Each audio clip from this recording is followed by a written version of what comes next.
بسم اللہ الرحمن الرحیم۔ السلام علیکم ناظرین، ملک ٹی وی میں خوش آمدید کہتے ہیں۔ آئیے چلتے ہیں آج کی سٹوری کی طرف۔ ہم چھوٹے سے تھے جب ایک روز ماں اب تخت سے فرش پر پاؤں رکھتے ہوئے پھسل گئیں۔ ان کے پاؤں میں چوٹ آئی، وہ تکلیف سے کراہ رہی تھیں۔ ان کو سہارا دے کر اٹھانے والا کوئی نہ تھا۔ میں ان دنوں صرف 6 سال کی تھی، چاہتی تھی کسی کو پکاروں کہ اماں کی مدد کو آئے۔ تبھی گلی سے 2 عورتیں آتی دکھائی دیں۔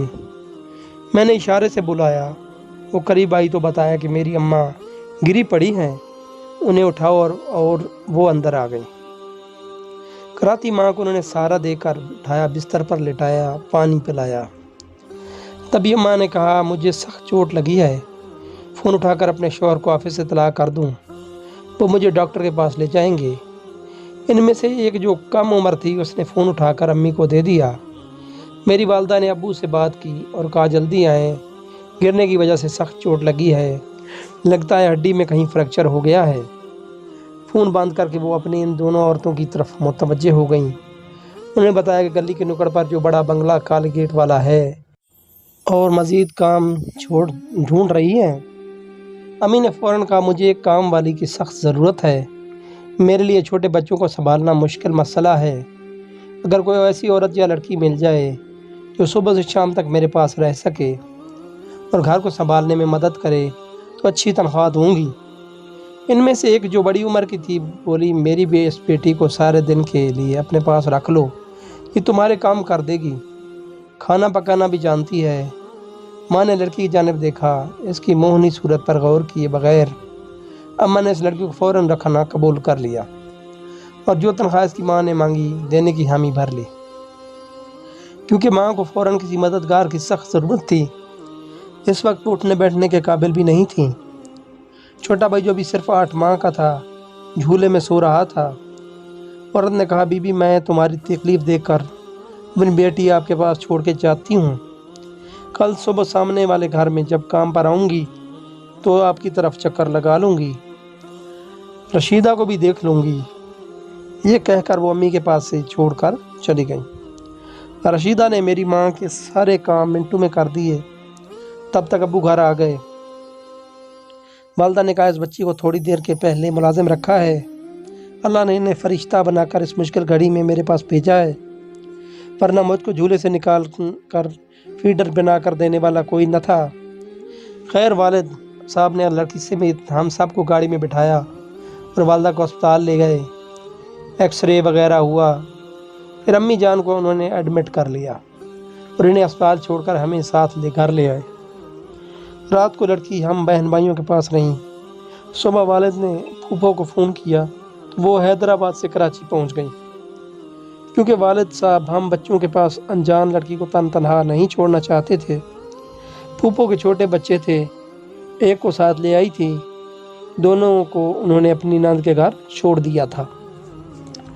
دوپہر کو ہماری ملازمہ رشیدہ آ گئیں۔ پھوپھو نے شاباش دی کہ تمہاری بیٹی بہت اچھی ہے، ورنہ اتنی عمر کی لڑکیاں کہاں اس طرح بچے سنبھالتی ہیں۔ اس نے بہت توجہ سے بچوں کو سنبھالا، رات کو فیڈر وغیرہ بنا کر دیتی رہی اور صبح ناشتہ بھی بنایا۔ رشیدہ کی ماں سیدہ نے کہا، یہ اپنے چھوٹے بہن بھائیوں کو سنبھالتی رہی ہے، کم عمری سے ہی اس طرح کے کاموں کا سلیقہ آ گیا ہے۔ میں کام پر جاتی تھی تو گھر یہی سنبھالتی تھی۔ تمہارا بھلا ہو، زبیدہ تمہیں ساڑھے وقت میں مل گئیں، ورنہ کون اپنی لڑکی کو کسی کے گھر چھوڑتا ہے۔ بی بی میں اس گھر میں بار بار آئی ہوں، لیکن آس پاس کے کئی گھروں میں کام کیا ہے، اس بلاک کے کافی گھروں سے واقف ہوں۔ رشیدہ کا باپ سوتیلا ہے، اس وجہ سے میں اسے کسی اچھے گھر میں دن رات کام کے لیے ملازمت رکھوانا چاہتی تھی۔ میرا شوہر نشہ کرتا ہے، وہ کوئی کام نہیں کرتا، زیادہ نشہ کر لے تو مجھے اور بچوں کو مارنے لگتا ہے۔ اس کی بد مزاجی سے میری یہ بچی گھبراتی رہتی ہے، اسے گھر میں سکون نہیں ملتا۔ آپ کی بھابھی کو پہلی نظر دیکھ کر اندازہ کر لیا کہ اچھی خاتون ہے، وہ تکلیف میں تھی اس لیے یہاں چھوڑ دیا۔ کچھ دیر وہ پھوپھو سے باتیں کرتی رہی۔ ابو اسپتال گئے ہوئے تھے، وہاں بتایا کہ اماں کا آپریشن ہو گیا ہے، ٹخنے کی ہڈی میں سخت چوٹ آئی ہے، چلنے پھرنے کے قابل ہونے تک کچھ عرصہ لگ جائے گا۔ پھپھو ایک ہفتے بعد مشکل رک پائی۔ ان کی ناند کے فون آ رہے تھے، تمہارے بچے پریشان ہیں، جلد آنے کی کوشش کرو۔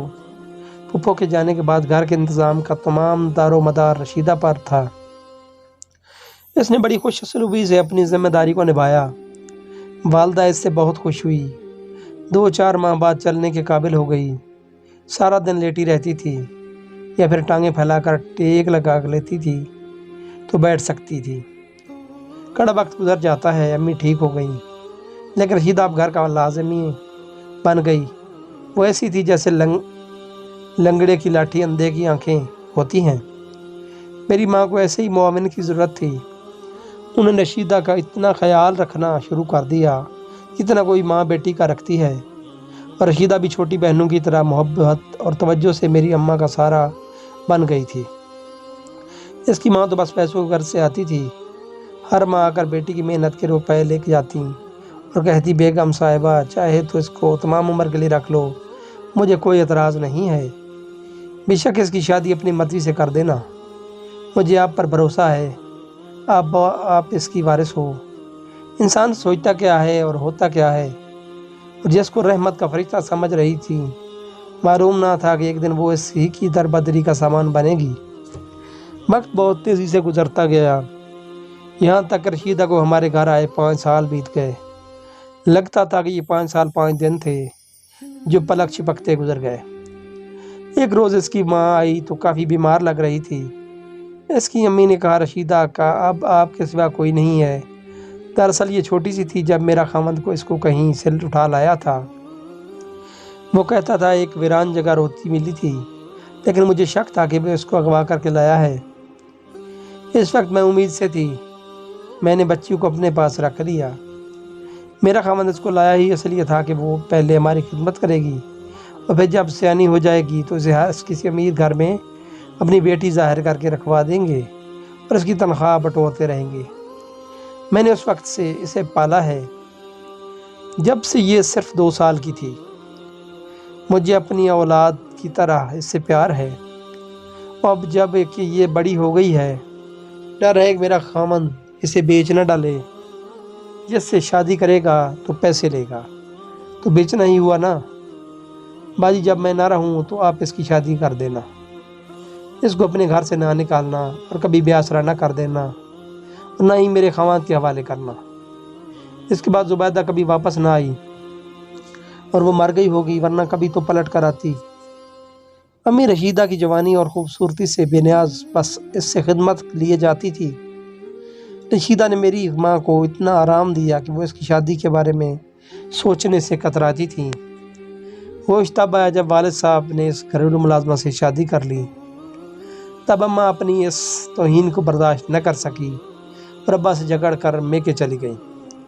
میں 10 سال کی ہو چکی تھی، چھوٹی بہن 7 برس کی ہو گئی، بھائی چھوٹا تھا، صرف اس کو ہمراہ لے گئی۔ جب گھر کی نوکرانی مالک بن جائے تو اصل مالکن کو صدمہ تو ہوتا ہی ہے۔ تب گھر بھی عقوبت خانہ لگتا۔ اس لاغر سی لڑکی نے ہمارے گھر رہ کر کچھ ایسا رنگ روپ نکالا کہ دیکھنے والا دیکھتا ہی رہ جاتا۔ لیکن اماں کو ہم بچوں اور گھر داری سے فرصت نہ تھی، جو نظر بھر اس کی سر و قامت پر غور کر لیتی۔ وہ اسے ابھی تک وہی بے بس اور لاچار لڑکی سمجھ رہی تھی جو ان کے ٹکڑوں پر پل رہی تھی۔ ایسی نوخیزی کیا کیا قیامت لانے والی ہے، اس کا انہیں احساس نہ ہوا اور پانی سر سے گزر گیا۔ ہوش آیا اس وقت تک اماں کی خوشیاں اس طوفان بلاخیز میں ڈوب گئی تھی اور تدبیروں کے سب سرے ان کے ہاتھ سے نکل گئے تھے۔ اماں کے احتجاج پر ابا نے فیصلہ کیا کہ رشیدہ یہاں ہی رہے گی، میری دوسری بیوی بن کر تم رہو نہ رہو تمہاری مرضی، یہ گھر میرا ہے، تم اسے جہیز میں نہیں لائی ہو۔ ابا کے تیور دیکھ کر میری ماں کے ہاتھوں کے طوطے اڑ گئے۔ سوچا بھی نہ تھا یہ چھوکری کی خاطر کسی دن یوں طوطے کی طرح آنکھیں پھیر لے گا۔ جس گھر کو اور اپنے جیون ساتھی کو ہمیشہ کے لیے اپنا سمجھتی رہی، ایک روز اچانک پتہ چلا کہ یہ گھر ان کا نہیں ہے۔ یہ سخت صدمہ والی بات تھی، لیکن ان کا کلیجہ نہ جانے کس مٹی کا بنا تھا کہ مری نہیں، بس گھر چھوڑ کر چلے گئی۔ عورت اپنا گھر چھوڑ دے تو کوئی گھر اس کو پناہ نہیں دیتا۔ ماں کا بھی یہی حال ہوا، کبھی ایک بھائی کے گھر تو کبھی دوسرے کے۔ جب ابیاں جینا بروبر کر دیتی تو کسی رشتہ دار کے گھر چند دن کے لیے چلی جا کر پناہ لیتی ہیں۔ گھر بدلے مگر لوٹ کر اپنے گھونسلے میں واپس نہ آ سکیں۔ رشیدہ ابا سے ڈرتی تھی، تب بھی ہمارا خیال رکھتی۔ اس دن بہنوں کو اچھی طرح سنبھال لیا، اس کے بچے ہو گئے، تب ہم نے ان کو سنبھالنا پڑا۔ ہماری جگہ اس نے اور اس کی جگہ ہم نے لے لی۔ گھر کا سارا کام ہمارے کندھوں پر آ گیا تھا۔ اس صورتحال کو میرا دل قبول نہ کر سکا۔ 16 برس کی تھی کہ دل میں بغاوت کے جذبات نے جنم لیا، اور پھر رات بھر نیند نہ آتی اور دن کو خواب و خیال کے پردوں میں لپیٹ کر گزارنے کی کوشش کرتی۔ رشیدہ کو ہماری عمر کے تقاضوں کو سمجھنے کی کیا ضرورت تھی؟ ہم صحیح کرتے ہیں یا غلط، وہ ہمیں ٹوکنا کبھی کچھ کہتی۔ میں نے محلے میں سہیلیاں بنا لی، جی چاہتا تو ان کے پاس جاتی اور گھنٹوں گھر سے غائب رہتی۔ اس طرح ماں کی یاد سے چھٹکارا پانے کی کوشش کرتے کرتے آوارہ مزاج ہو گئی۔ انہی دونوں ابا نے ایک ملازم رکھا جو کہ اب اسے 2-4 برس چھوٹا ہوگا۔ ہم چاچا کہتے کیونکہ والد کا دور کا رشتہ دار بھی تھا۔ ابو کو اپنے کاروبار کے لیے کسی کی مدد کی ضرورت تھی۔ سوچا یہ بے گھر ہے، بے روزگار ہے، چلو اسے رکھ لیتا ہوں کہ کھانا بھی دے دوں گا اور آسرا بھی انہیں کے گھر کے پچھواڑے میں اسٹور میں رہائش دے دی۔ یہ چھوٹا سا کمرہ خالی پڑا ہوا تھا۔ میں بور ہوتی تو کوٹڑی کا رخ کرتی، ٹھنڈے پانی کی بوتل دینے اور کبھی کھانا دینے کے بہانے۔ دراصل میں اس سے باتیں کر کے اپنی تنہائی کو دور کرتی تھی، لیکن وہ چالاک آدمی تھا، مجھے اچھے برے کی تمیز نہ تھی۔ ایک روز اماں جان گھر گئے، انہوں نے مجھے اس کوٹڑی سے نکالتے دیکھ لیا۔ میرا حوال یہ کسی آنے والے برے وقت کی شغل ہی کھا رہا تھا۔ والد کو مجھے دیکھ کر غش آ گیا۔ آج ان کو احساس ہوا کہ بد نظری اور بد دیانتی کی سزا کیا ہوتی ہے۔ انہوں نے کھڑے کھڑے غضنفر کو نکال دیا، مجھ کو بھی چند تھپڑ رسید کیے اور میری سوتیلی ماں رشیدہ پر تو غضب ڈھایا کہ تم پر نظریں کیوں نہ رکھی، گھر میں کیا ہو رہا ہے، لڑکی اس مردود کے پاس کوٹڑی میں کیا کرتی ہے، کچھ ہوش ہے تمہیں؟ اتفاق سے اسی دن پشاور سے میرے سگے چچا آ گئے۔ انہیں جو مجھے روتے بلکتے پایا، ابا سے کہا کہ اسے کچھ دن کے لیے میرے گھر بھیج دو، بچی اس کا خیال رکھے گی، ورنہ تمہاری بچی ذہنی پریشانی کا شکار رہے گی۔ ابا تو غصے میں تھے ہی، کہا لے جاؤ اس منحوس کو، یہ میری نظروں سے دفع ہو جائے تو اچھا ہے۔ امی کو چچی نے فون کیا کہ تمہاری بیٹی ہمارے گھر ہے، ملنا چاہو تو آ کر مل جاؤ۔ ماما نے ماموں کو بھیجا جا کر اس کو لے آؤ، تو میری بیٹی میرے پاس رہ لے گی، ورنہ اس کا باپ بھی ملنے نہ دے گا۔ کسی کو علم نہ تھا کہ میں کتنے بڑے خطرے میں گھیر چکی ہوں۔ میں بہرحال میں غضنفر کو ڈھونڈتا اور اس سے ملنا چاہتی تھی، کیونکہ یہ مصیبت اس کی لائی ہوئی تھی، ورنہ میری موت یقینی تھی۔ اپنا راز بتاتی تو کس کو بتاتی؟ ماموں کے آنے پر خوشی تھی کہ کسی صورت یہاں سے نکل بھاگنے کا موقع ملے گا۔ ماموں نے بس میں عورتوں والی سیٹوں کی جانب بٹھا دیا اور خود مردانہ حصے میں جا بیٹھے۔ ایک جگہ بس رکی، ماموں کچھ لینے اتر گئے، یہ بھی اس بس سے اتر کر دوسرے میں آ گئی جو جانے کو تیار تھی۔ میرے بیٹھتی وہ بس چل پڑی۔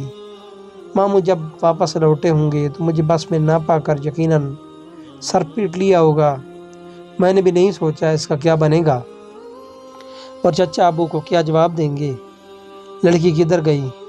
مجھے تو بس جلد از جلد غضنفر کے پاس پہنچنے کی جلدی تھی تاکہ اس راز سے آگاہ کر سکوں جو میرے لیے موت کی پکار بننے والا تھا۔ اس آخری اڈے پر رکی تو میں نے اتر کر رکشے والے کو بلایا اور وہ سواری سمجھ کر دوڑا، لیکن مجھے کچھ کم عمر لڑکی کو تنہا دیکھ کر ہچکچایا۔ تبھی میں نے کہا بھائی میں مصیبت زدہ ہوں اور مشکل سے گھر سے بھاگ کر نکلی ہوں، تو مجھے راولپنڈی فلاں جگہ پہنچا دو، وہاں میرے ایک رشتہ دار کا گھر ہے، میں اس کے پاس چلی جاؤں گی۔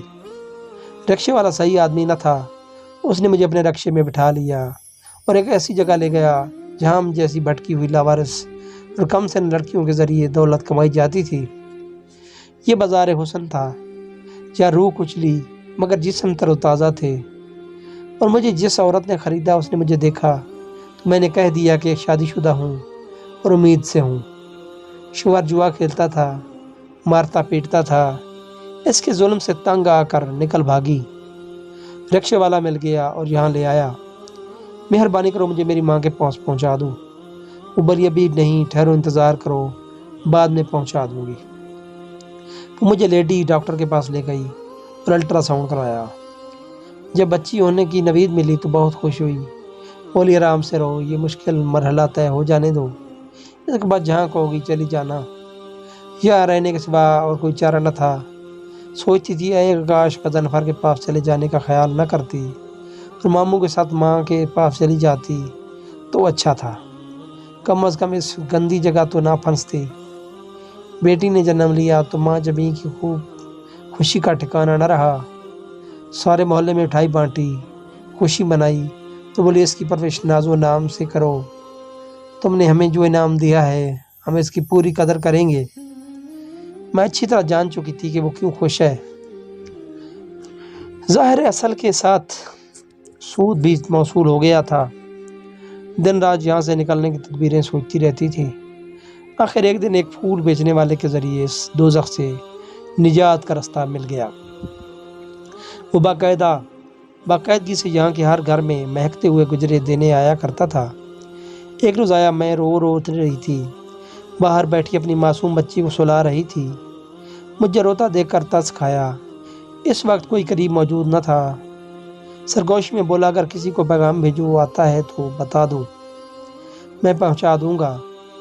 تبھی میں نے اپنے والد کا نام اس کو بتا کر کہا ان کو جا کر احوال کہنا، اگر قبول کرے گا تو اسے آ کر لے جائیں گے۔